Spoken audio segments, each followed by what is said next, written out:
আসসালামু আলাইকুম। আমি বানাচ্ছি আজকে ডিম কারি। এভাবে ডিম কারি বানালে মাছ মাংসকেও ফিল করবে। এক হাঁড়ি ভাত এমনিতেই শেষ হয়ে যাবে। আমি এখানে নিয়েছি 5টা ডিম সিদ্ধ, দিয়েছি 2 টেবিল চামচ পেঁয়াজ বাটা, 1 টেবিল চামচ রসুন বাটা, হাফ চা চামচ আদা বাটা।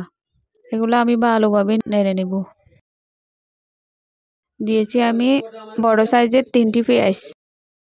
এগুলো আমি ভালো করে ভেজে নেব। টমেটো পেস্ট দিয়েছি একটা ছোট সাইজের।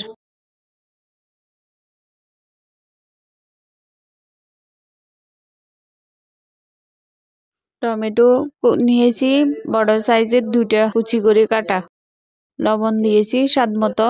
এগুলা দিয়ে আমি ভাজি করে নেব। টেস্টিং সল্ট দিয়েছি হাফ চা চামচ, হলুদের গুঁড়া হাফ চা চামচ, মরিচের গুঁড়া 1.5 চা চামচ, ধনিয়া জিরার গুঁড়া 1.5 চা চামচ। এগুলা দিয়ে আমি ভালো করে কষিয়ে নেব একটু পানি দিয়ে। মশলা কষানো হয়ে গেলে দিয়ে দিব সিদ্ধ করে রাখা ডিম।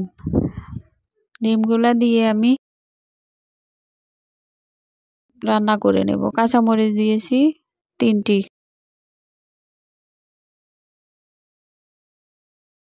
এগুলা দিয়ে আমি ঢাকনা দিয়ে ঢেকে রান্না করে নেব। টমেটো সস দিয়েছি 1 চা চামচ।